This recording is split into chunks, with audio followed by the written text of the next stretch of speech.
Sí, doctora.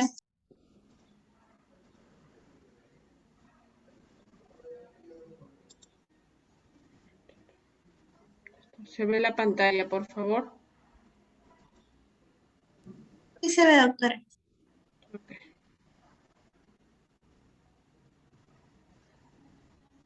A ver, vamos a comenzar un ratito.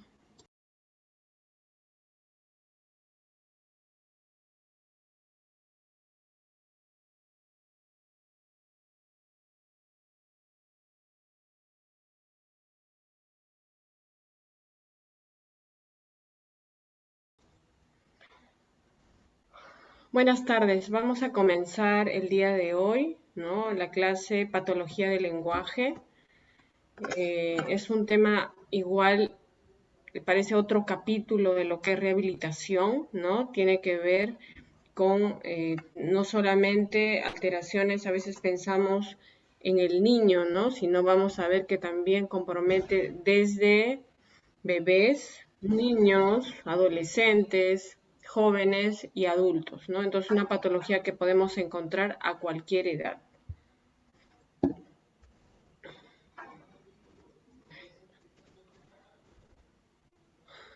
Dentro de lo que es el desarrollo de la clase, vamos a hablar de algunos criterios de diagnóstico principales, ¿no? Saber diferenciar lo que es lenguaje, lo que es habla, lo que es comunicación, hablar algo de tartamudez, ¿no? Son varios temas que realmente hablarlos en 1 hora y media es difícil, algo de trastorno específico del lenguaje, algo de retrasos del lenguaje y alteraciones del habla, ¿no?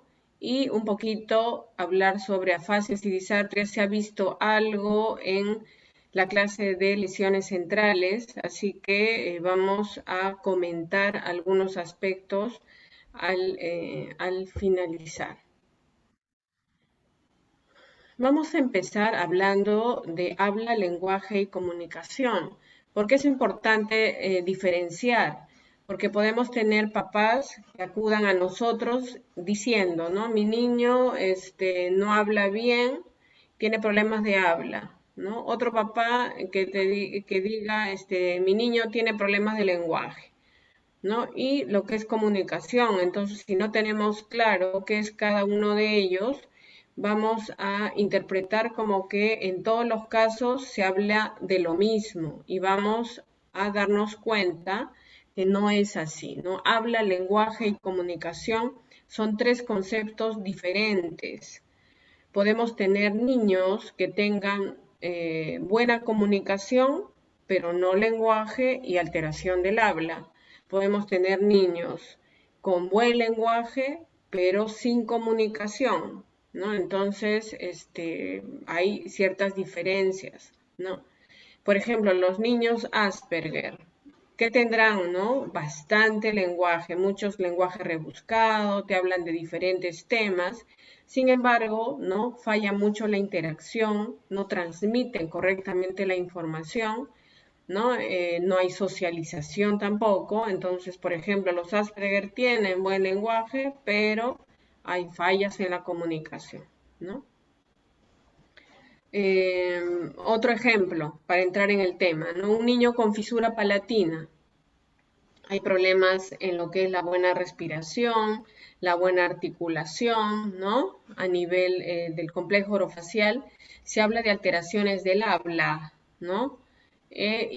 Bueno, hay producción de palabras, producción de oraciones, claro, con nasalización. Entonces se habla que el niño con fisura palatina, ¿no? Tiene alteración del habla, con buen lenguaje y probablemente buena comunicación, porque hay buena interacción, señala lo que necesita, ¿no? Entonces, realmente, eh, como ven, ¿no? En un mismo niño puede haber alteración del habla con buen lenguaje y comunicación, puede haber diferentes situaciones. ¿Y por qué es importante saber de qué se trata también? Porque, por ejemplo, en el campo de rehabilitación, dependiendo de la alteración o alteraciones, se va a programar la terapia Entonces se va a dirigir el programa de terapia. Aquí hay un cuadro que me parece muy interesante y espero que ustedes también lo analicen, ¿no? Cuando hablamos de habla, fíjense para dónde va esta rama, ¿no? Va hacia lo que es respiración, fonación, resonancia, articulación, ¿no? Pares craneales, ¿no? Complejo orofacial, realización motora, eso es habla. ¿Qué será el lenguaje? El lenguaje acá se presenta al cerebro como una facultad del ser humano, ¿no? Hablamos del uso del lenguaje y esto es el nivel o componente pragmático. Si yo estoy, por ejemplo, en una exposición, usaré un tipo de lenguaje diferente a si estoy en una reunión de amigos. Si yo estoy digamos, en una discoteca, utilizará tal vez otro lenguaje. Si estoy hablando en una radio, ¿no? Exponiendo un tema. Entonces, eso es uso del lenguaje también, ¿no? Entonces, eso es también parte del lenguaje, contenido del lenguaje, ¿no? Ustedes le dicen al niño, repite por favor estas palabras, caballo, jirafa, camello. Ah, lo dice muy bien, entonces su lenguaje está correcto. No, pero ¿qué será un camello, no? ¿Qué será un caballo? Entonces se dan cuenta, también el niño no solamente debe decir palabras, sino también saber de qué se trata, ¿no? Tener en cuenta el contenido de la información que se emite, ¿no? Entonces, el contenido es súper importante, ¿no? De nada nos sirve decir cosas si no entendemos la situación, ¿no? Y eso es algo que vamos a estar recalcando, ¿no? Porque muchos papás van a ir a la consulta, ¿no? A muchos de ustedes le van a decir, mi niño no habla bien. Y entonces la otra pregunta que hay que hacer a los papás es, ¿y cuánto entiende su niño? Entonces le estamos preguntando, ¿hay contenido en el lenguaje que emite el niño? ¿No? Entonces, y lo otro es, a los papás más le preocupa la forma. Ah, no pronuncia bien, no estructura oraciones, no hace bien las terminaciones. Entonces, el lenguaje, decíamos, tiene relación importante con el cerebro, tiene componentes lingüísticos importantes dentro de su producción, dentro de su recepción y uso, ¿no? Y lo que es comunicación es digamos, tiene que ver con lo que es la interacción, ¿no? Ese lenguaje o esos gestos que yo utilizo requieren o los necesito para alguna necesidad, ¿no? Ustedes saben, los niños pequeñitos comienzan a señalar lo que quieren, ¿no? Y ese es un gesto muy importante. El señalamiento marca una etapa que dirige y enrumba, ¿no? Ciertos aspectos importantes de la comunicación. Entonces, cerrando, el habla tiene que ver con procesos que se hacen en los órganos fonoarticulatorios y a nivel también del tracto respiratorio. Lenguaje más es una facultad central, tiene que ver con el cerebro, ¿no? A través de los diferentes componentes lingüísticos de uso del lenguaje, de contenido de la información y de cómo digo las cosas, ¿no? Y lo que decíamos, la comunicación tiene que ver con la interacción, ¿no? Sobre todo estamos resaltando los gestos que hace el niño cuando, por ejemplo, tiene que dirigirse a los demás. Ahora vamos a hablar algo de habla, ¿no? Decíamos, tiene que ver con los órganos fonoarticulatorios, ¿no? Tiene que ver con el acto motor particular, ¿no? Es más concreto. Tiene que ver con la realización física, ¿no? Con una coordinación muscular y neuromuscular precisa, ¿no? y es necesario, ¿no? Ustedes saben, una dirección, porque muchos de la producción orofacial tiene su dirección a nivel central a través de la planificación y ejecución de las secuencias motoras, ¿no? Entonces, yo necesito planificar la tarea, necesito planificar la secuencia de movimiento, ¿no? Ejemplos de alteración del habla, acá, ¿no? Esta niña con su labio leporino, ¿no? En las niñas más frecuentes solo labio, en algunos casos también fisura palatina. No olvidemos siempre indagar sobre lo que es fisura submucosa, ¿no? A veces simplemente, ¿no? Vemos un niño nasalizando y, bueno, vemos el paladar y aparentemente está íntegro, pero siempre debemos palpar para ver si existe algún tipo de fisura submucosa, ¿no? Que es otra alteración frecuente, ¿no? Cuando, por ejemplo, hay labio leporino. Otra de las situaciones de las que ustedes van a hablar en el seminario es sobre el frenillo sublingual corto, ¿no? Ese es un tema aparte, un tema que también, como les decía en el video motivador, ¿no? Es importante la detección y sobre todo si está causando cierta discapacidad, ¿no? Entonces son alteraciones del habla, tienen que ver con aspectos físicos, ¿no? Aspectos del complejo orofacial, ¿no? Sin embargo, como sabemos, muchos también podrían alterarse al verse comprometida, ¿no? La realización neuromotora.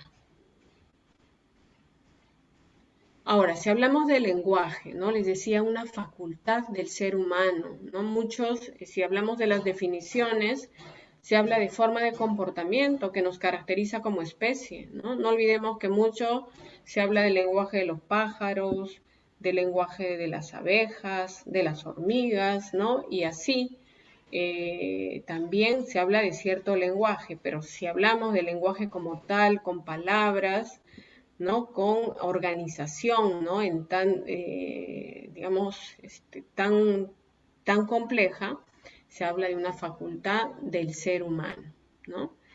Y este lenguaje no es fácil de adquirir, ¿no? A veces uno dice, bueno, el niño comienza a hablar y qué bien, ¿no? Qué bien porque este lenguaje depende de varias situaciones, ¿no? Depende de lo innato, ¿no? Hay una teoría innatista del lenguaje que nos dice que todos nosotros tenemos en nuestro cerebro un chip, ¿no? Y dice que es algo innato, hay un circuito que nosotros tenemos que se activa dependiendo del idioma, pero que ahí lo tenemos, ¿no? Es algo innato. Otra de las cosas importantes es la parte genética, ¿no? Entonces debemos estar atentos, ¿no? Si tenemos un pacientito en el centro de salud que va varias veces por problemas, por derivaciones, por retraso del lenguaje, entonces tengo que estar atento, si tuviera un hermanito, ¿no? Hablar con la mamá y decirle, ¿sabe qué? Necesitamos hacer seguimiento al hermano, porque el lenguaje también tiene un componente genético importante, ¿no? Otra de las cosas se habla de la parte conductual, ¿no? O sea, ¿cómo le enseñamos al niño a hablar? ¿No? Imagínense que tengo un bebé y señala todo y señala y yo le hago caso, ¿no? Y no retroalimento la información, no hago un modelado de la palabra, ¿no? Entonces, el niño probablemente no hable, ¿no? El lenguaje requiere cierta retroalimentación, el modelado de la familia, ¿no? Por eso muchos papás dicen, uy, a mi niño, yo como estoy en mi trabajo remoto, le pongo al niño su televisor, ¿no? Con un video que es muy educativo, ¿no? Le enseñan los colores, pero no hay esa retroalimentación, ¿no? Ese modelado, ¿no? Que lo hace una persona ante otra, ¿no? Entonces, también hay cierto condicionamiento que requiere el lenguaje para que se dé de manera correcta. Otra de las cosas importantes es el nivel cognitivo, ¿no? siempre que tengamos niños con problemas de lenguaje, hay que preguntarnos, ¿no? ¿Será que este niño solo expresa o solo tiene problemas para expresar o también tiene problemas para entender la información, ¿no? Muchos de los pacientes que tienen, por ejemplo, X frágil, ¿no? Que aparentemente no tienen un aspecto físico, ¿no? Muy relacionado a una alteración genética importante, ¿no? Van con retrasos de lenguaje y al hacer la evaluación se confirma el X frágil, ¿no? Y hay detrás un déficit intelectual, ¿no? Entonces, siempre que hay un paciente con retraso de lenguaje, acordémonos, ¿no? La parte genética, aspectos de modelado de información, nivel de inteligencia, ¿no? Otra de las cosas bien importantes, y vamos a hablar solo un poquito el día de hoy, porque claro, sería un tema aparte, es la parte auditiva, ¿no? En todos los niños con retraso de lenguaje igual, ¿no? Debemos asegurarnos, ¿no? Que haya una buena audición y la edad, ¿no? En la que debemos definir si hay una buena audición es a las 48 horas de nacimiento, ¿no? A las 48 horas antes del alta deberían hacerle su pruebita de otoemisiones acústicas, la prueba de tamizaje auditivo, ¿no? Que luego nos va a definir si hay necesidad de hacer una segunda prueba, de pasar a potenciales evocados auditivos y definir lo antes posible si hay una discapacidad auditiva, ¿no? Discapacidad para escuchar, ¿no? De tal manera, ¿no? Que se pueda compensar a través, por ejemplo, de audífonos y si en todo caso no va bien, la colocación temprana de un implante coclear, ¿no? Entonces, verificar la buena audición. Lo otro es el ambiente, ¿no? Vamos a ver que este es un tema importante, ¿no? Hay factores que son más genéticos y acá hablamos de factores epigenéticos, ¿no? La influencia del medio, ¿no? Pueden tener papás muy capacitados, ¿no? Profesionales, pero muchas veces los niños se quedan con una persona que lo único que hace es alimentarlos, ¿no? Entonces, no hay estímulo, ¿no? Y estos papás realmente se pierde un tiempo importante, ¿no? De la etapa de desarrollo cerebral del niño y se ve que con cambios en el ambiente, ¿no? A pesar del problema genético, los niños avanzan.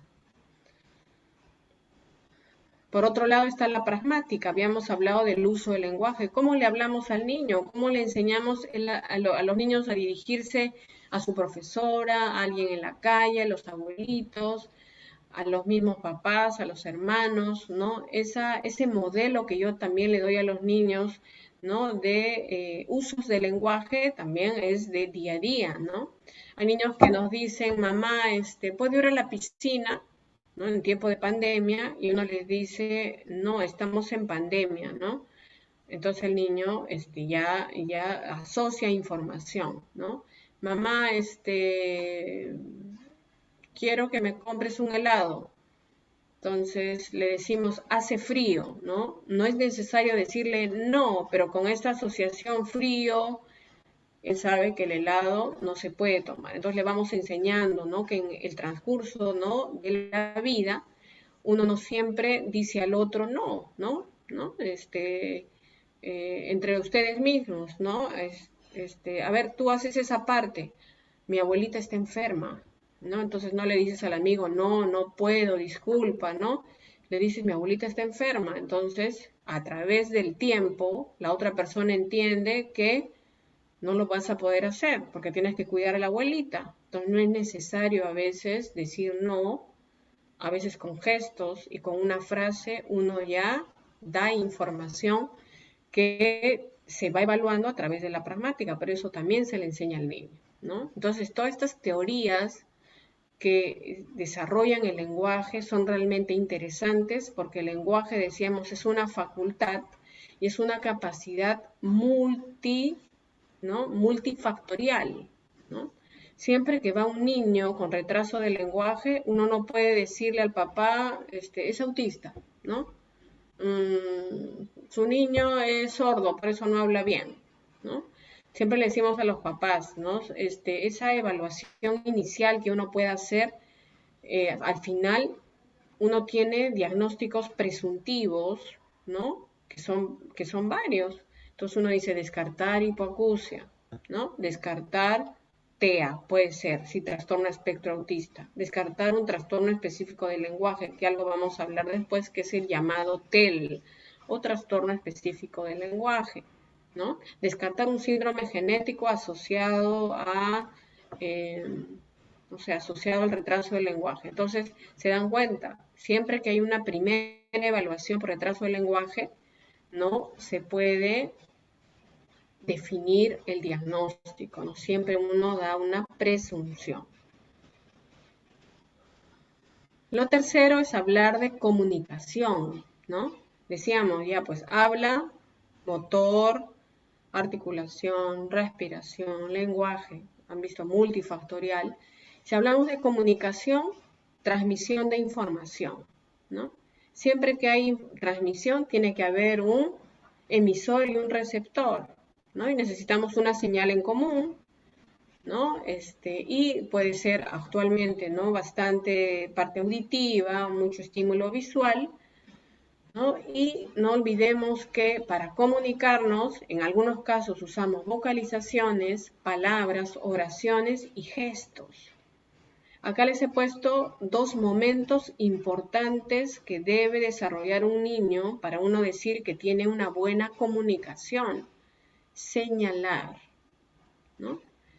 Un niño puede no decir nada, pero puede señalar, ¿no?, lo que necesita y ya me dio información, y eso es información valiosa.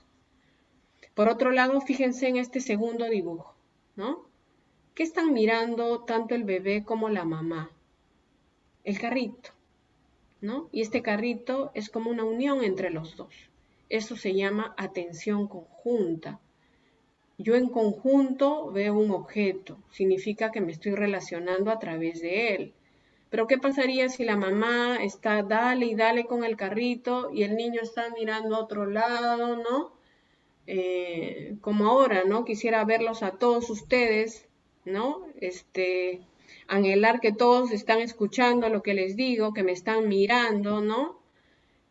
Para ver si efectivamente están captando lo que les menciono, ¿no? Porque debe haber esa triangulación, ¿no? Que ustedes vean la pantalla y que estemos interactuando, ¿no? Entre el profesor y todo el grupo, ¿no? Y cada uno de ustedes. Eso es comunicación y eso inicia, como vamos a ver, desde los primeros meses de vida.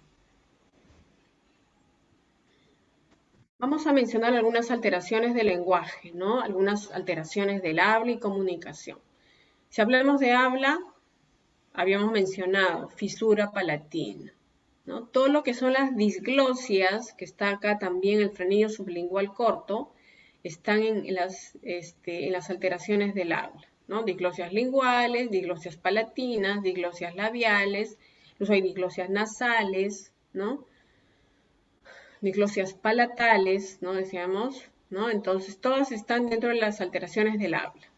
La otra alteración del habla que es bien importante que recuerden es la disartria, ¿no?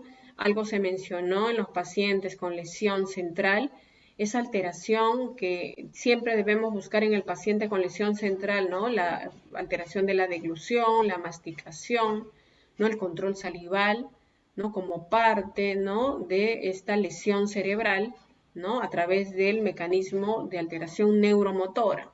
Entonces, todas las diglosias, está la disartria y en algunos casos se habla también de la tartamudez, ¿no? Pero la tartamudez, ¿no?, como, digamos, alteración, no siempre está que, yo tartamudeo porque tengo frenillo, ¿no? Yo tartamudeo porque mi labio no está bien, ¿no? Yo tartamudeo porque, fíjense que muchas de las alteraciones de tartamudez vamos a ver que tienen un componente también central. Por eso que en muchos textos se pueden encontrar como alteración del habla, ¿no?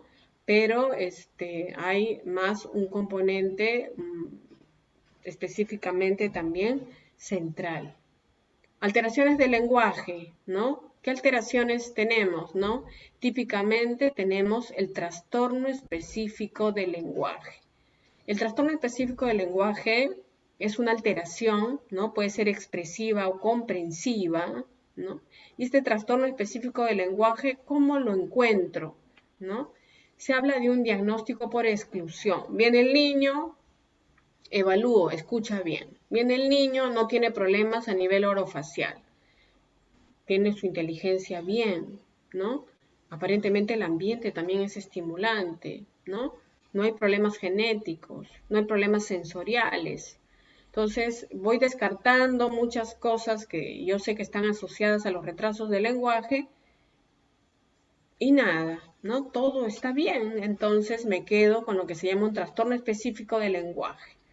Actualmente se ha querido quitar esta especificidad porque muchos de los niños tienen alteración de la memoria, muchos niños tienen ciertos problemas de atención, pero es uno de los diagnósticos que con frecuencia se colocan, trastorno específico del lenguaje. Se habla de un componente más genético, ¿no? Se dice que hay un tipo de alteración, ¿no? Asociada al trastorno específico del lenguaje, ¿no? Sobre todo en el cromosoma 7, ¿no? Se dice que hay un gen, ¿no? Llamado FOXP2, no se habla de un gen específicamente del lenguaje, pero que estaría asociado a este trastorno específico del lenguaje. Otra de las cosas que también, ¿no?, es típica es la afasia, ¿no? Se ha hablado de una alteración del lenguaje adquirido. No olvidemos que cuando hemos hablado de afasia, no hemos hablado de una afasia que comienza en la adultez. Hemos hablado de una afasia que incluso tienen niños a partir de los 2 años y medio a 3 años, cuando puede haber una alteración tipo Landau-Kleffner, ¿no? O esa fase epiléptica, puede haber un traumatismo encefalocraneano, una malformación arteriovenosa que ocasione una afasia. Entonces, los trastornos específicos del lenguaje, ¿no? La afasia por un lado, y en algunos casos se habla, por ejemplo, de los retrasos del lenguaje, ¿no?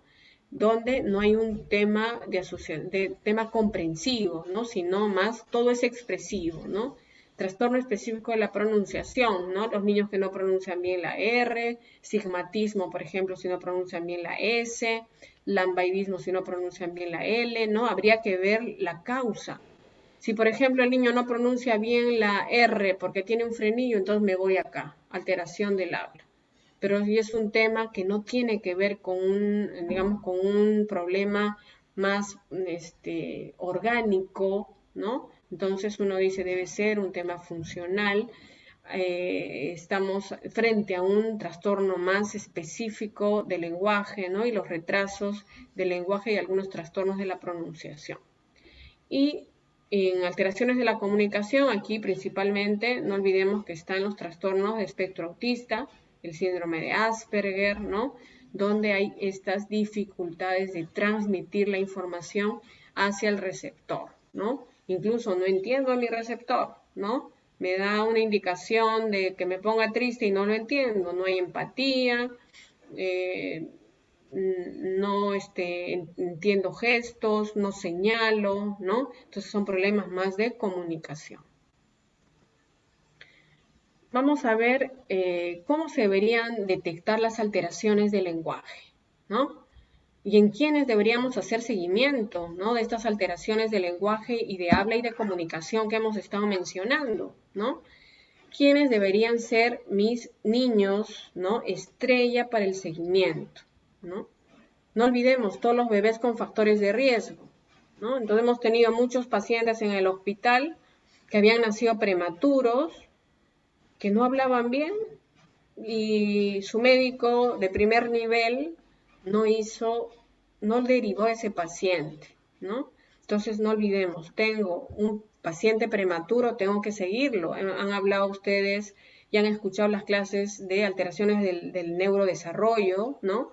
Y aquí volvemos a enfatizar, ¿no?, que estos niños prematuros también con facilidad hacen alteraciones del lenguaje y son también una población que muy frecuentemente tienen trastornos de espectro autista, ¿no? Asociados a prematuridad.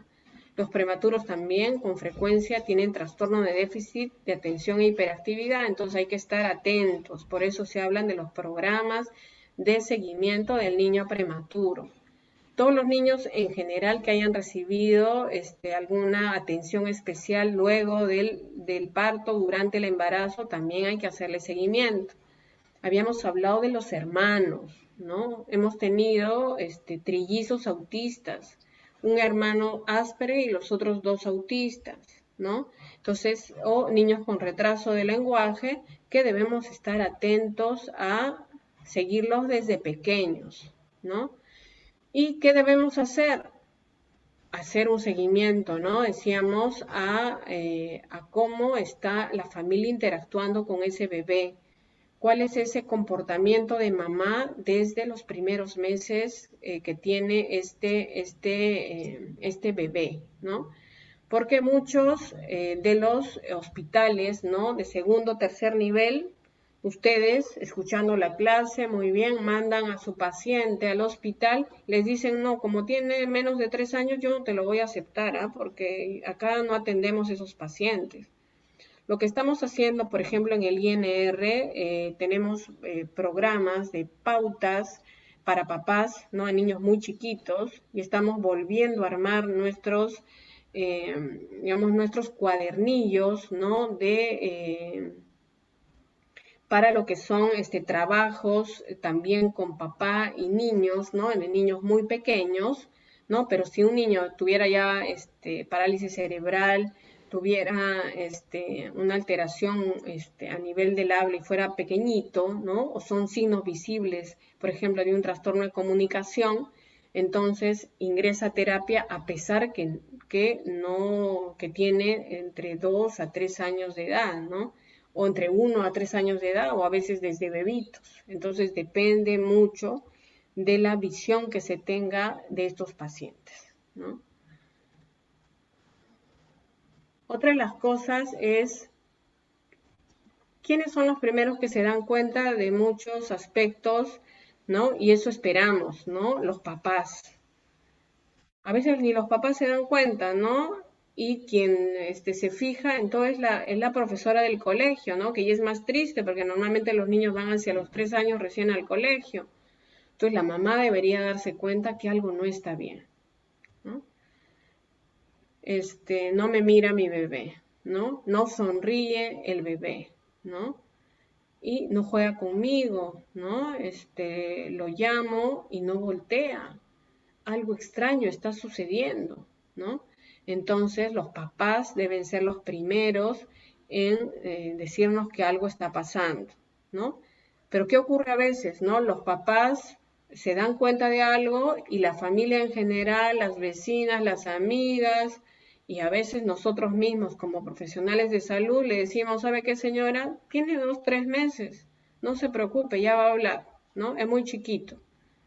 Pero estamos frente a un niño que no voltea cuando lo llamamos, no nos mira, no sonríe, y vamos a ver que son hitos, como se ha mencionado también en varias clases, hitos importantes del desarrollo que debemos tener en cuenta, ¿no? Para una atención precoz. ¿Qué debemos recordar? Lo que han hablado, ¿no? En una clase sobre los hitos del lenguaje. Y aquí estamos hablando de sonríe con la voz de su mamá al mes, ¿no? Llora diferente cuando se trata de hambre, sueño, frío. A los 2 meses, ¿no? La parte de ya la sonrisa, ¿no? Ya a veces se molesta, ¿no? Entonces va teniendo más atención con el adulto, ¿no? Y en algunos casos, hacia los 5 o 7 meses, reconoce su nombre. O sea, si ese bebito yo lo llamo y voltea, perfecto, ¿no? Si ya comienza a repetir sonidos, ¿no? Y en respuesta a los demás, perfecto, ¿no? Pero ¿cómo va a haber una respuesta si nunca le hablo, ¿no? ¿Cómo va a haber una respuesta si estoy todo el día en el celular como papá y mi hijo está jugando solo, ¿no? Por eso hablábamos de que el lenguaje también, ¿no? Tiene experiencia epigenética, ¿no? Importante, porque el ambiente va a ser definitivo en la evolución también del mismo. Vamos a hablar justamente de estos hitos del desarrollo y cómo se relacionan a aspectos del desarrollo cerebral, ¿no? Algo básico, ¿no? Hay muchos más, pero vamos a tocar algunos importantes. Decíamos, a los 2 meses, un hito importante, sonrisa social. Entre los 7, algunos hablan de los hitos desde los 5, 7, 8, 9 meses, reconocer su nombre, y lo otro es reconocer a los extraños. Y al año, la primera palabra, ¿no? ¿Y qué sucederá en el cerebro de estos niños, ¿no? Para yo decir, está yendo bien, ¿no? No olvidemos que en el primer año, importante medir el perímetro cefálico, ¿no? Y en los niños, ¿no? Hay una relación importante entre cerebro y lenguaje, ¿no?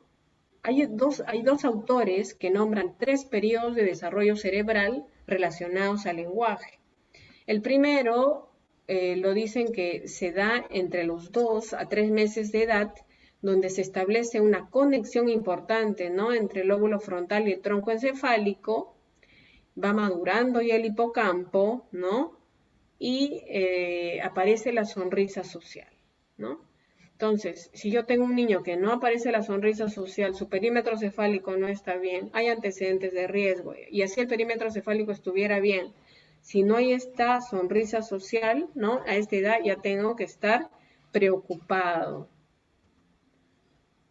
Otro de los periodos, ¿no? Segundo, si a los 7 a 12 meses de edad no hay reconocimiento del nombre ni reconocimiento de extraños, ¿no? Porque en esta etapa, ¿no? Ya se está produciendo, ¿no? Una aceleración y diferenciación, ¿no? De las neuronas de zonas importantes inhibitorias. Hay una mayor maduración del hipocampo, ¿no? Importante para la memoria, para el miedo, ¿no? Entonces, todo lo que es desarrollo, ¿no? De ciertas conductas, no olvidemos que está yendo de la par con el desarrollo cerebral. Y un tercer periodo, ¿no? Que tiene que ver al año de edad, ¿no? Donde hay mayor conexión, sobre todo temporal, parietal, frontal, aparte del cerebelo, hay crecimiento de dendritas, ¿no? Y de ciertas conexiones en área de Broca, y se produce la primera palabra, ¿no? Entonces uno dice, el niño ya dijo su primera palabra, y hay una intencionalidad para decir la primera palabra, entonces también estoy yendo bien con mi desarrollo, con el desarrollo cerebral. Y aquí otro cuadrito como que de resumen, ¿no? Donde ustedes también lo pueden buscar, ¿no? Aquí está la información, ¿no? Para que vean cómo se va correlacionando y hacia los 24 meses, ¿no? Ya hay un mayor crecimiento dendrítico de las neuronas de la parte orofacial en el contacto con el área de Broca, cerebelo, crecimiento del cuerpo calloso, ¿no? Y mayor cantidad de conexiones córtico-corticales, ¿no? Que también nos van a ir dando mayor capacidad, ¿no? De desarrollo de la función cognitiva.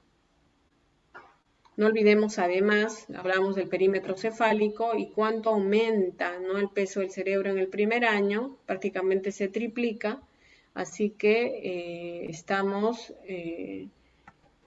seguros, ¿no? De que hay una asociación importante entre cerebro y lenguaje. Otra de las cosas, ¿no? Que debemos tener en cuenta, ¿no? Es que la formación de la sinapsis tiene una experiencia, depende de la experiencia, ¿no? Realmente el desarrollo del cerebro humano va de la mano con el desarrollo de la experiencia, ¿no? Y la inclusión de estos hábitos importantes que da la familia, ¿no? Para que se puedan dar todos los procesos, ¿no? De neurogénesis, de sinaptogénesis, ¿no? De la poda, de la mielinización, ¿no? Que son realmente vitales para que se pueda dar el desarrollo cerebral. Y el desarrollo cerebral está muy asociado al desarrollo del lenguaje. Si no detectamos a tiempo, ¿no? Este retraso, ¿no? No valoramos a tiempo que haya nacido el niño prematuro y no le hacemos sus pruebas auditivas, ¿qué ocurre en la corteza? La corteza se atrofia, ¿no? Cambia.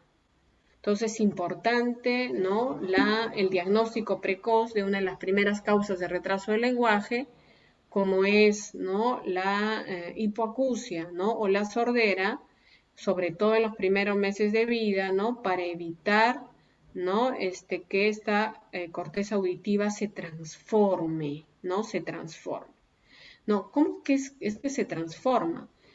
Por ejemplo, yo no escucho bien, ¿no? No escucho casi, escucho muy poquito. Entonces, como no hay ese estímulo sensorial, la corteza auditiva no recibe estímulo, entonces recibe más señas, recibe más cosas con el tacto.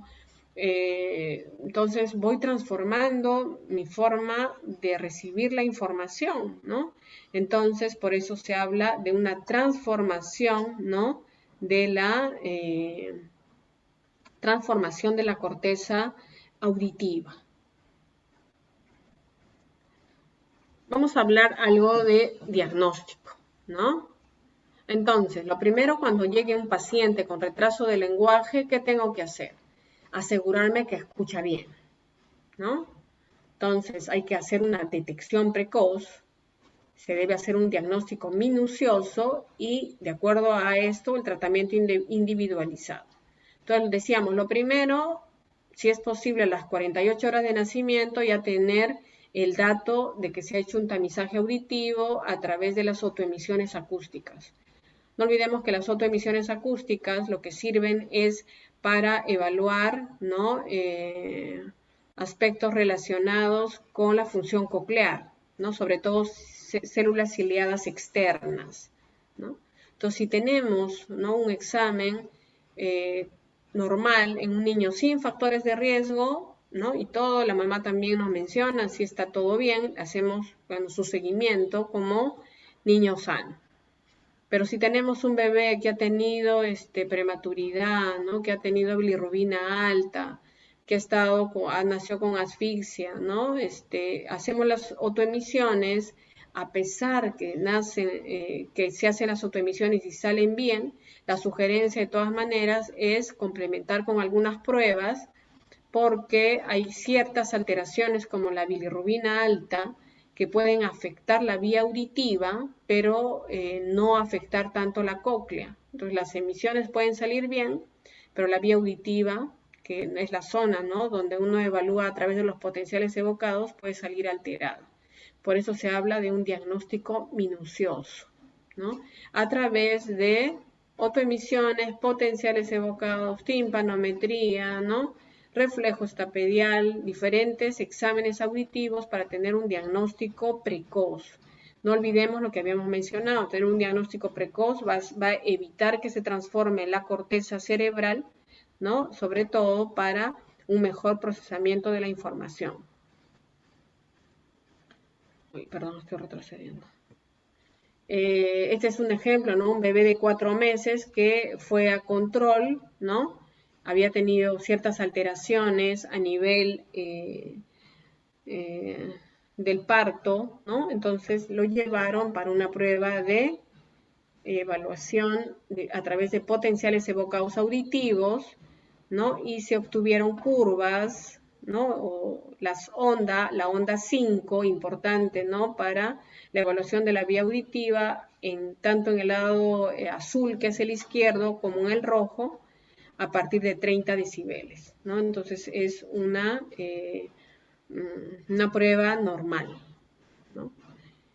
Igual, además de eso, en muchos casos también se tiene que evaluar a través de los potenciales evocados de estado estable. Estos son potenciales de tronco cerebral. Hay potenciales de estado estable que también nos dan el umbral auditivo, como este dibujo de acá, ¿no? Así se obtienen las respuestas en el potencial de estado estable. ¿Y a partir de qué edad se puede hacer?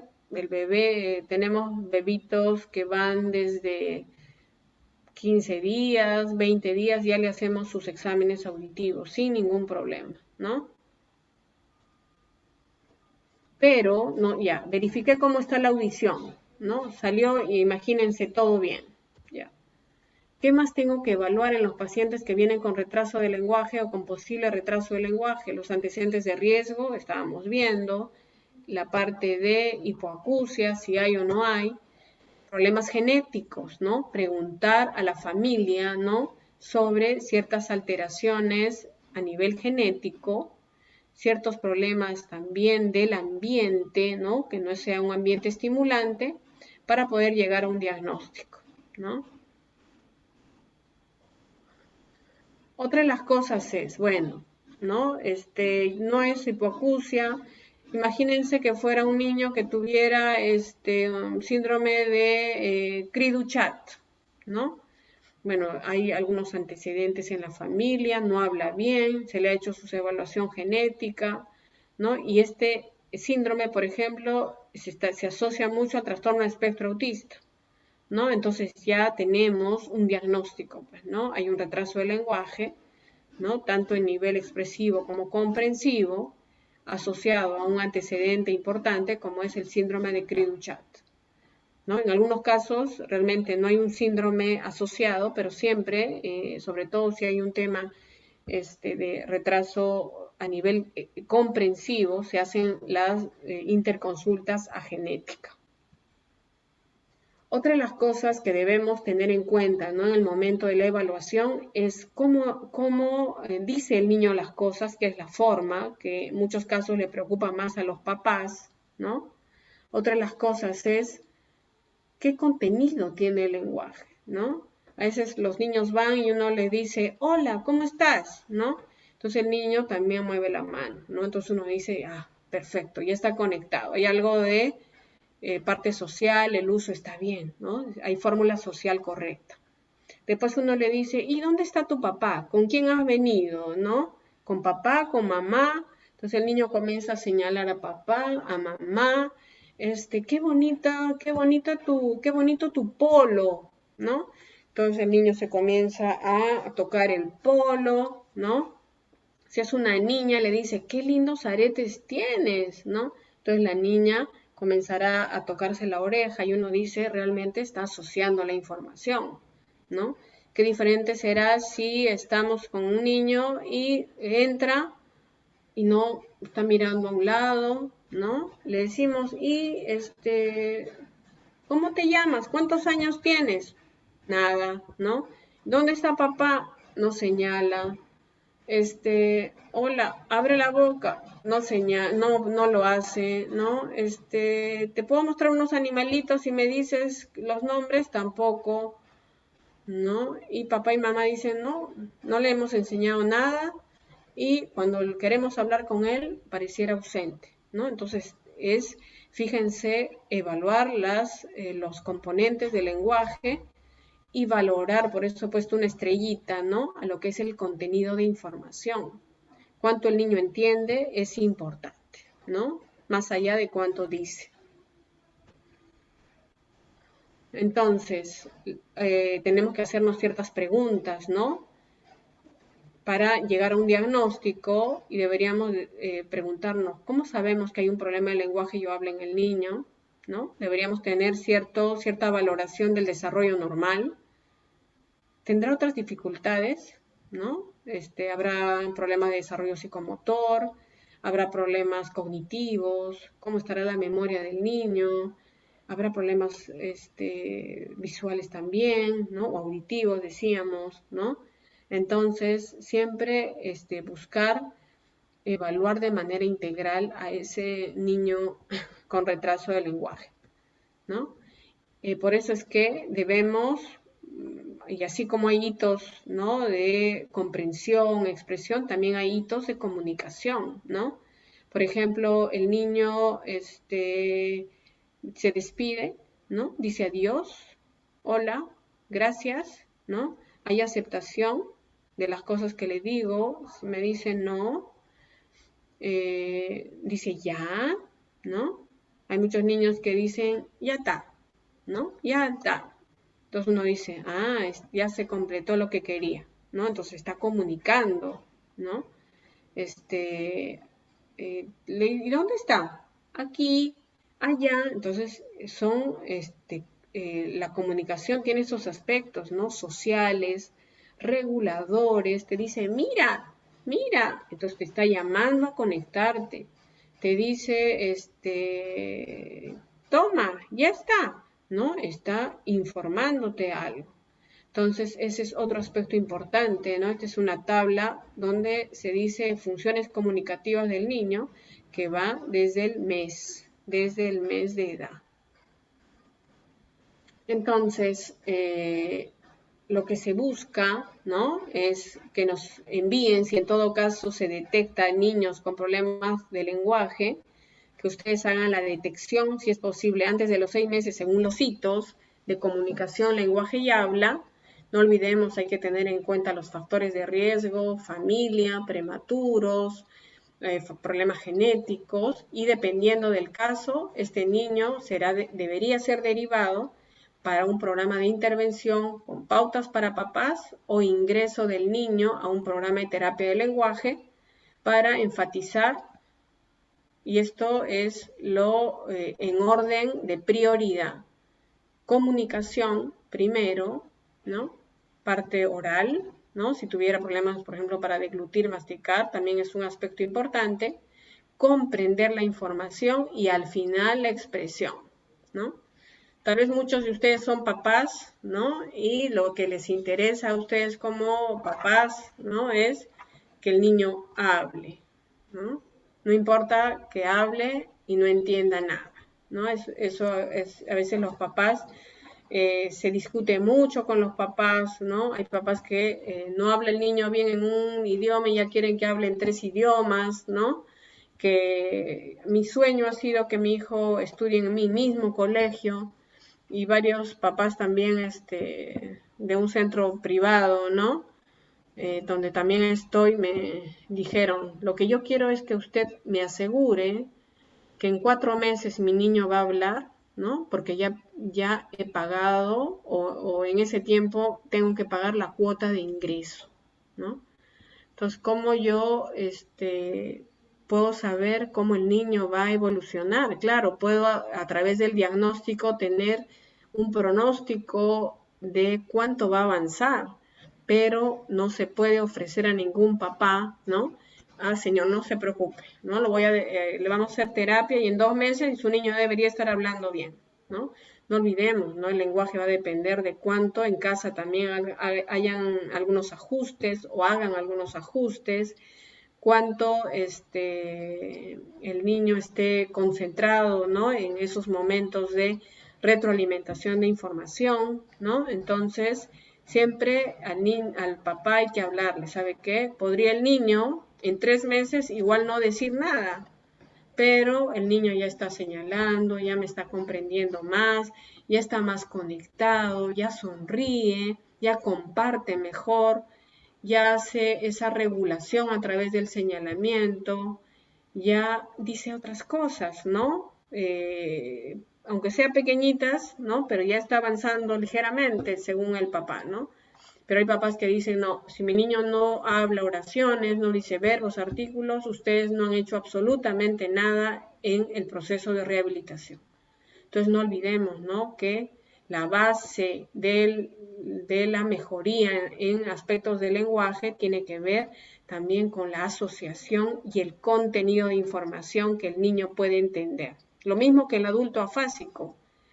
¿De qué me sirve un afásico Wernicke, ¿no? Que produce todo, que ni siquiera entiende qué le ha pasado, ¿no?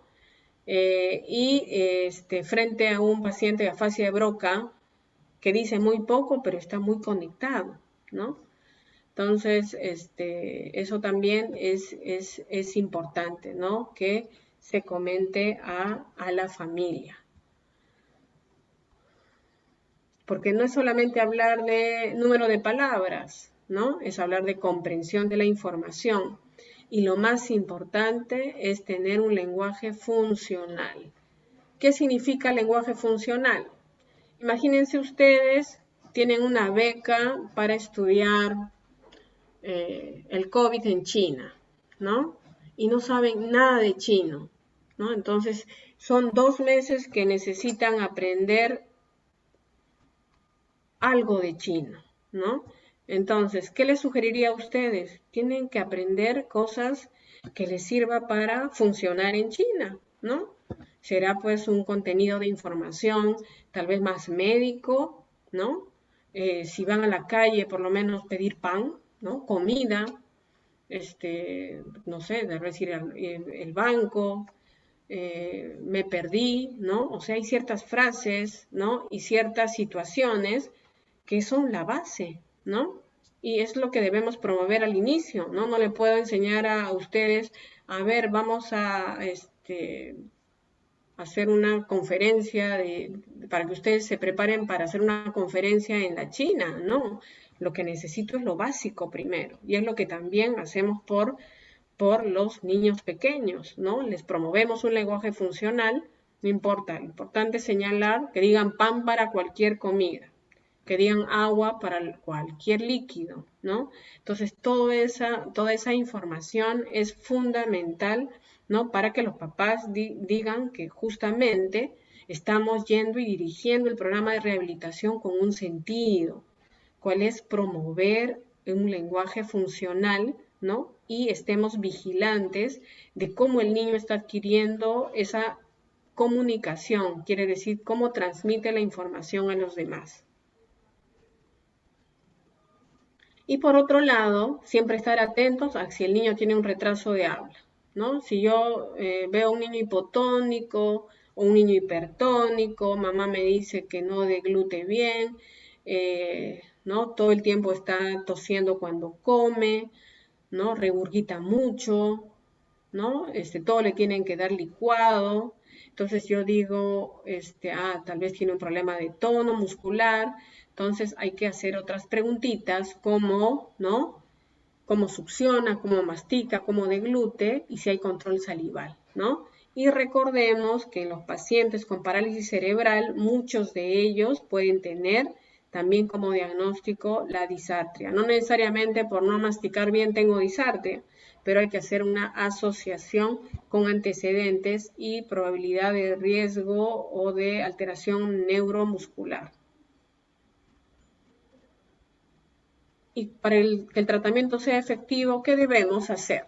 ¿No? Sugerencia número 1, trabajar con los papás, con la familia, ¿no? En este tiempo no se puede estar convocando a mucha gente al consultorio, ¿no? Por lo de la pandemia, pero qué interesante es cuando la nana también ingresa al consultorio, ¿no? Los papás a veces están perdidos y la nana es la que te da mejor información de cómo está el niño, o los abuelitos, ¿no?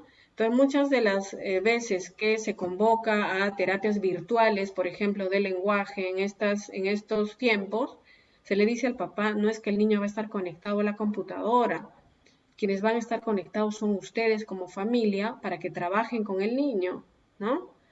¿No? Y decirles a los papás, ¿no? Que hay un efecto tan importante, ¿no? De la familia para el desarrollo de la experiencia y el desarrollo cerebral del niño, ¿no? A veces a los papás les mostramos algunos dibujos, ¿no? ¿Qué quiere el monito? ¿La leche o esta piel de mamá? ¿No? El niño elige la piel de mamá, ¿no? Porque al niño no le importa solo comer, le importa el afecto, la experiencia que le da usted mamá, usted papá, ¿no? Y esa es parte de lo que hacemos en rehabilitación, acercarnos a la familia, ¿no? Sin la familia tampoco ese niño o papá o afásico con retraso de lenguaje no va a mejorar. Darle al niño solo alimento no va a mejorar, ¿no? Si a un niño le doy experiencia, en este caso las ratitas, ¿no? Le hago más juegos, le converso, hasta le pongo una canción, ¿no? Por momentos me desconecto de mis clases y voy a jugar con él, ¿no? Enriquezco su desarrollo cerebral, ¿no? El rol y la cercanía de la familia es fundamental.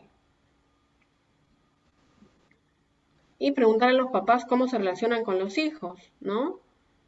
El bebito, ¿no? La mamá dando de lactar y todo el día conectada al celular, ¿no? Mamá, y ese bebé le dice, ¿no? Mamá, mírame. El otro bebé que le dice, papá, habla conmigo, ¿no? Como antes íbamos a un parque, ¿no? Yo soy del Cusco y mis fines de semana eran en un parque, ¿no? Y realmente qué importante, miren, ahí se ha conectado una niña a nuestra clase, ¿no? Vicente Manzanedo, hola, y le hemos dejado sola, ¿no? Y en muchos casos, ¿no? Realmente así es, ¿no? Hay información, ¿no? Hay información, ¿no? Que se requiere, ¿no? De los de la familia, no podemos estar todos distantes, ¿no? Y espero que ahora no los que estén colgados sean todos los hijos, sino ustedes todos los alumnos, ¿no? Lo importante es esto, ¿no? Verificar esta relación lingüísticamente elevada interpersonal, ¿no? Que el papá le hable con ese vocabulario tampoco no sofisticado, pero correcto al niño, y que efectivamente hay un medio sociocultural estimulante y reforzador, ¿no? Mucho se habla en estas elecciones, los candidatos de la educación, y es verdad, ¿no? Si no hay buena educación, tampoco vamos a tener un mañana correcto, no un mañana bueno. No midamos solamente la producción del niño, y eso se les habla mucho a los papás, no se mide esta producción verbal, ¿no? Con el tema de, como un lorito, ¿no? Pepe, Pepe, Pepe, mi niño ya habla bien, pero ¿cuánto entiende? ¿No? Ese es otro aspecto que hay que hablar con los papás también. Otra de las cosas decíamos, ¿no? ¿Hay lenguaje funcional o no? ¿No? ¿No? Podemos tener lenguaje, pero no comunico nada, entonces no es funcional. Entonces hay que enseñarle a ese niño, por ejemplo, en esta lámina hay un niño que está mirando al techo, ¿no? Mamá quiere conectarse con él, ¿no? Pero este niño habla muchas cosas, ¿no? Pero no dice yo, no dice mi familia, ¿no? No pide las cosas, ¿no? Él solo va y coge las cosas, ¿no? Tiene una rutina. Entonces hay lenguaje, pero no es funcional y no hay comunicación. Entonces, si viene un papá, dirá, pues, ¿qué vamos a trabajar? Comunicación, ¿no? Lenguaje funcional. Y otra de las cosas importantes, ¿no? Y es que no siempre se requieren las terapias, ¿no? Por eso es una de las cosas, dirán ustedes, ¿qué hace el médico ahí evaluando el lenguaje, ¿no? En el área de rehabilitación, porque hay papás que también, así como llevan a sus hijos tarde, hay papás que quieren que el niño ingrese a terapia porque no habla bien y recién tiene 2, 3 años, ¿no? Entonces, es importante que ustedes tengan esta tabla, pueden buscar otra, ¿no? No hay muchas tablas de Perú, ¿no? Entonces, es importante, ¿no? Saber a qué edad se logra cada sonido, ¿no? Hay sonidos que se logran, por ejemplo, la R, ¿a qué edad? Hacia los 6 años. Entonces hay papás que dicen, tengo mi niña de 3 años y la traigo para que haga terapia porque no pronuncia bien la R. ¿Será que la mandamos a terapia? No, le decimos, señor, ¿sabe qué? Vamos a verificar, ¿no? Cómo están los sonidos hasta la edad que le corresponde, pero por la R no va a entrar a la terapia. Ya no es necesario. No siempre es tan indicadas las terapias.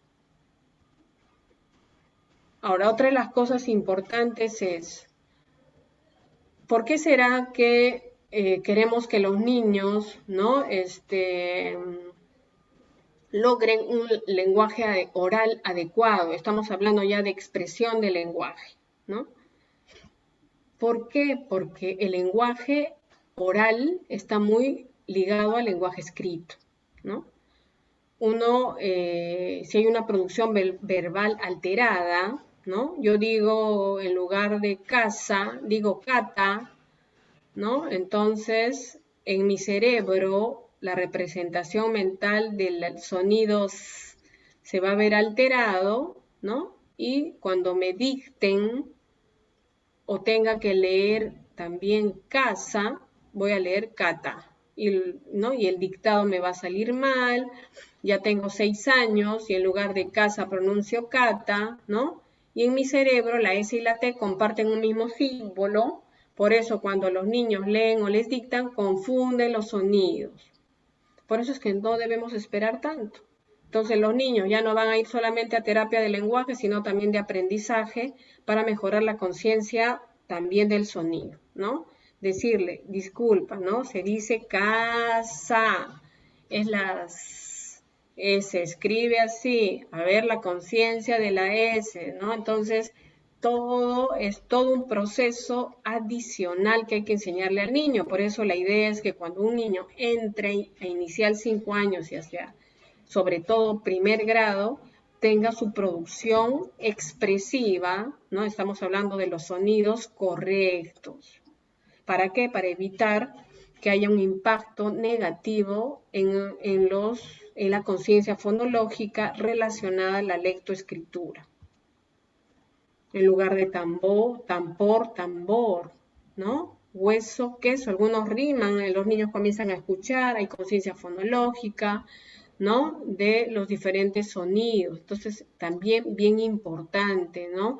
Tener en cuenta cuánto factor de riesgo le añadimos a un niño por no atenderlo a tiempo. Bueno, hemos hablado de algunos aspectos importantes del lenguaje. Lo que hemos dicho es que un primer paso es evaluar, ¿no? La audición lo antes posible. Un segundo paso es ver factores asociados genéticos, factores intelectuales, evaluar aspectos comprensivos del niño, ver si hay un problema de comunicación, ¿no? O si solamente tiene un problema expresivo. Otra de las cosas es, no siempre se deriva a un niño, ¿no? A terapia cuando no le corresponde ir a terapia, ¿no? Entonces, no nos vayamos al otro lado tampoco, ¿no? Una de las tareas principales, yo creo que es el trabajo en el, ¿no? Todavía no he terminado la clase, algunos se están retirando, todavía nos falta, estoy dando conclusiones de esta primera parte, ¿no? Hemos hablado digamos, del acompañamiento importante que hay que darle a la familia en este aspecto. Algunos aspectos básicos, ¿no? de la tartamudez, ¿no? ¿Por qué será que es importante hablar de tartamudez? Uno dice, uy, no me parece que traiga ningún problema, ¿no? Pero fíjense que hemos tenido algunos pacientes que por este problema de la fluidez se han querido suicidar, ¿no? Por este problema de la fluidez no pidieron la mano a la chica y se deprimieron y al final tuvieron una discapacidad terrible, ¿no? En el sentido mental. No llegaron a cumplir sus sueños, ¿no? Tal vez uno quiere ser comentarista deportivo y resulta que comienza a tartamudear, ¿no? Desde niño, ¿no? Y su sueño era ser comentarista, ¿no? Mi sueño es dirigir tal vez una empresa y necesito expresarme bien, ¿no? Entonces, definitivamente tener tartamudez, dependiendo de cómo me afecte en la vida, va a realmente ocasionar poca o mayor discapacidad, ¿no? Entonces, eso hay que tenerlo en cuenta y no tampoco menospreciar, ¿no? Esta alteración, ¿no? En muchos les afecta y sobre todo si tenemos tal vez en la promoción o en otros, digamos en otros grupos que ustedes tengan alguien con tartamudez, tratarlo, ¿no? No como qué pobrecito, ¿no?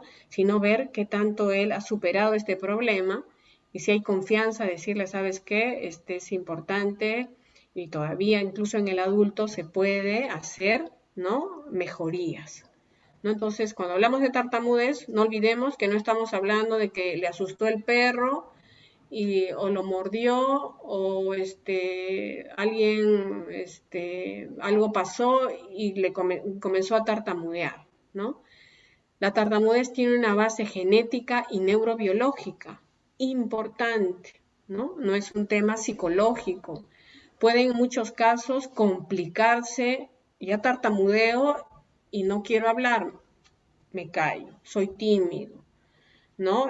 Me pongo ansioso. Entonces, se habla de estos problemas psicológicos como ya una consecuencia. Por eso, si ustedes revisan información sobre tartamudez, van a encontrar mitos acerca de la tartamudez, ¿no? Puede haber una expresión interrumpida, ¿no?, en el ritmo, puede haber repeticiones de sonidos, sílabas, vacilaciones, ¿no?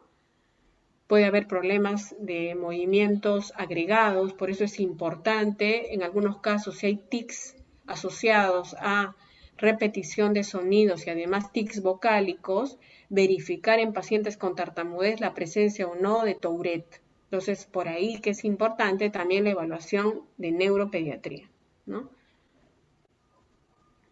Hay dos tipos de tartamudez, una que es más del desarrollo y otra adquirida, ¿no? Lo que hay que valorar acá es, fíjense lo siguiente, la recuperación, ¿no? Cuando es del desarrollo, cuando es gradual, común, comienza cuando comienza a hablar, no tiene mucha alteración en la producción verbal, ¿no? Hay una resolución del 80%, ¿no?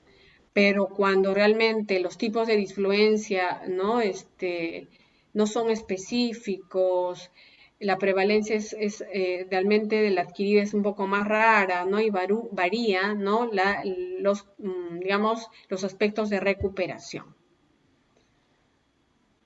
Fíjense lo siguiente, la tartamudez tiene que ver con función cerebral, ¿no? Se habla de mecanismos para tartamudear, ¿no?, relacionados con la dopamina, ¿no?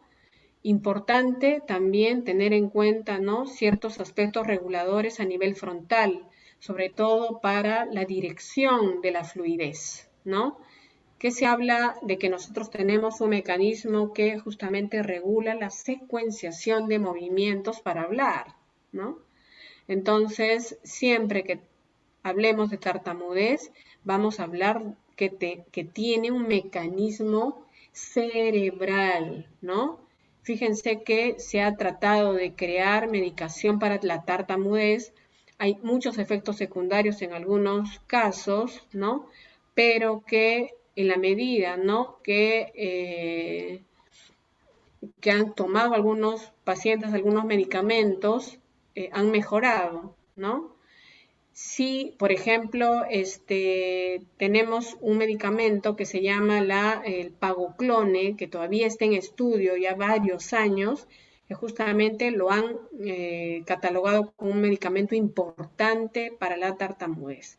Entonces, la tartamudez tiene un mecanismo cerebral. Hay zonas del área de Broca, hay zonas reguladoras, ¿no?, en el sistema límbico importantes para el regulamiento de movimientos motores asociados a la producción verbal.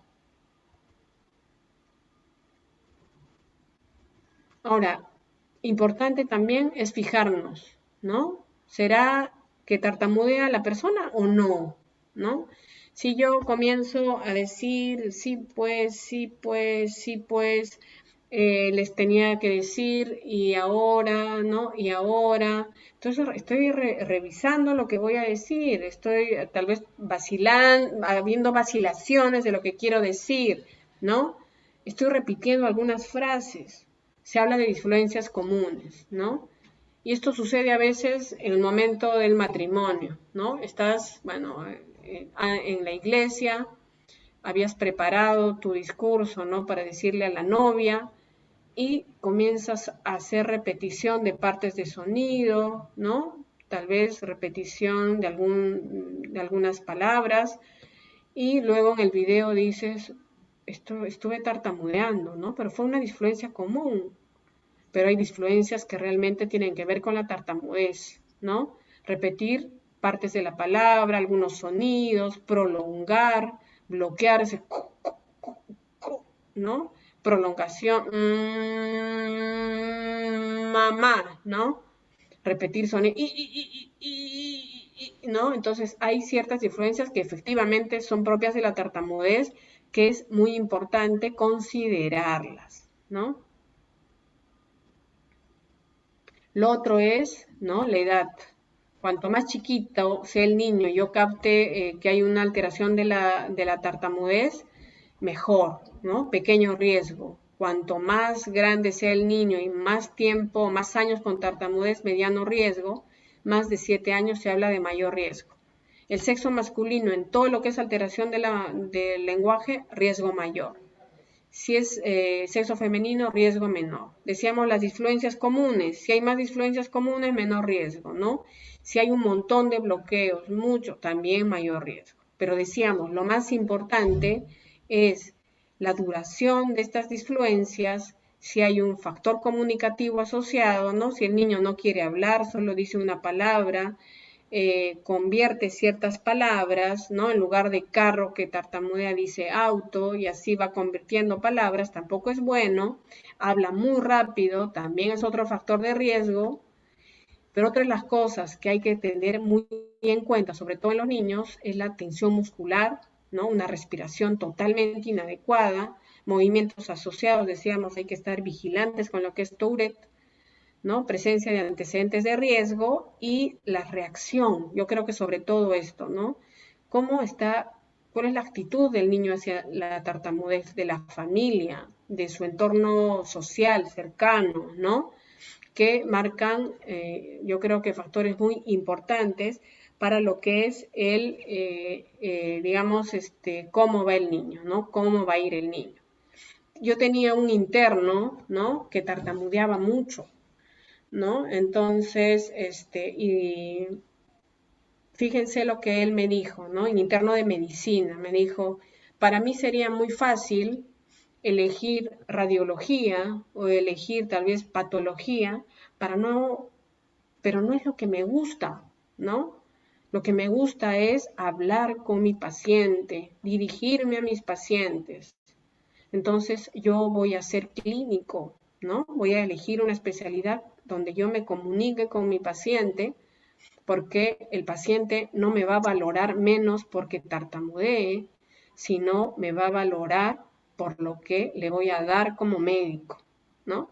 Entonces, fíjense esa actitud, ¿no? De este doctor ahora que lleva muy bien sus casos, habla, comete en algunos momentos se le ha dado todas las pautas para que hable mejor, pero fíjense cómo esta persona tiene una actitud diferente a pesar de que pueda tener todos los otros factores de riesgo, pero eso le da a esta persona menor discapacidad y mayor posibilidad de una integración, ¿no? Completa digamos, a la sociedad.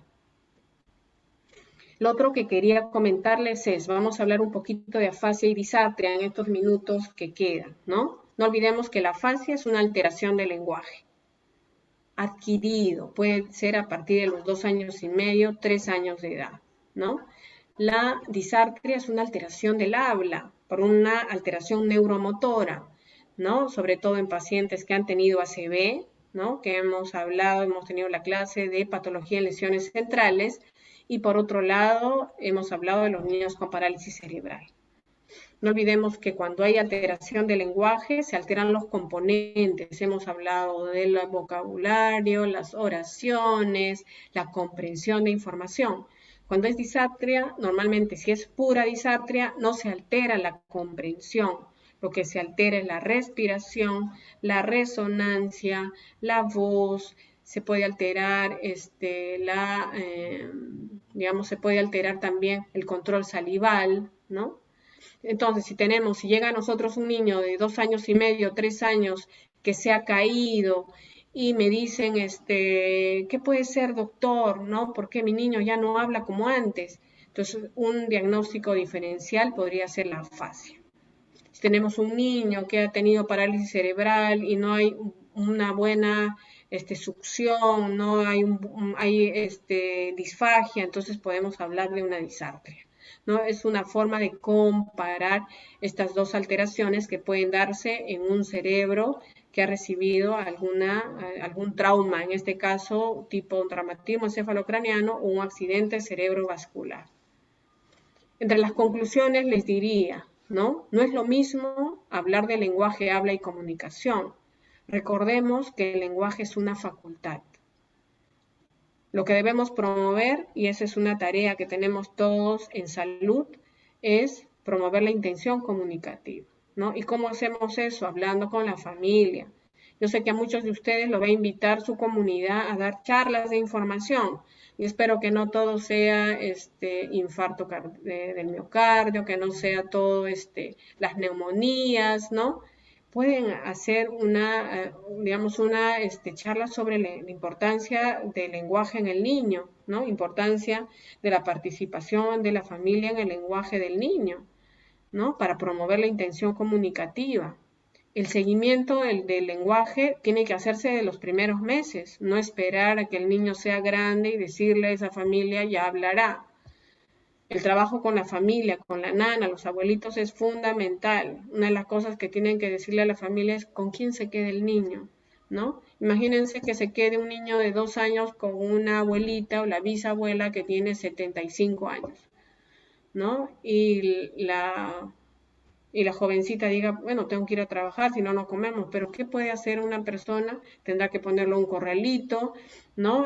Tal vez el niño no puede explorar las cosas, entonces es importante saber los horarios y qué hace el niño durante el día, ¿no? El tiempo es solo para el lenguaje, no olvidemos que también para el oído, ¿no? Porque hablábamos de atrofia de la zona auditiva y tengamos en cuenta el desarrollo cerebral, ¿no? Si hablamos de habla, no olvidemos que hablamos de un aspecto motor, de una realización motora, y también estemos atentos a este aspecto. En sus exámenes y todo, hay algunos casos clínicos, ¿no? Les he hablado de este caso del niño de 3 años que va por un retraso de lenguaje asociado a un traumatismo. No se olviden que una de las cosas que hay que pensar es la afasia. Pueden haber otros casos clínicos, ¿no? Donde les diga es un niño que tiene una alteración importante, no reconoce su nombre. Entonces, ¿cuál de los hitos estará alterado en este niño? ¿No? El hito número 2, ¿no? Donde hablaban sobre ese comienzo, ¿no? De que hay más neuronas inhibitorias, esa maduración del hipocampo importante, ¿no? En este momento, ¿no? No olvidemos si hay una alteración del complejo orofacial y un antecedente de riesgo, pensar en disartria, ¿no? Entonces, sus exámenes también hemos puesto más que todo también para que ustedes puedan asociar la información. Hay un tiempo para actuar, que ese tiempo no nos gane. Y eso sería todo para la clase de hoy, ¿no? Espero que hayan preparado sus seminarios. No se olviden que en el seminario motivador, la selección del tema de frenillo sublingual corto es porque todos los papás piensan que el niño tiene retraso de lenguaje porque tiene frenillo. Entonces, ¿qué debemos saber? Es evaluar bien los frenillos, derivar si es necesario y en el momento correcto, ¿no? Y también decirle a los papás, ya lo estoy mandando para que se opere el niño, pero tiene que regresar o tiene que luego pasar a rehabilitación porque si no, eso tampoco funciona. Entonces, este es un tema importante y espero que la revisión les sirva no solamente para el curso, sino para su vida profesional. Les agradezco mucho la atención a todos y espero que se conecten. Me hubiera gustado ver todas sus cámaras. Bueno, yo creo que eso ya viene de cada uno, ¿no? Muchas gracias por su atención y nos vemos hasta la próxima vez. Hasta luego. Gracias, doctora. Gracias, doctora. Hasta luego. Gracias. Escucharlos es bonito. Gracias.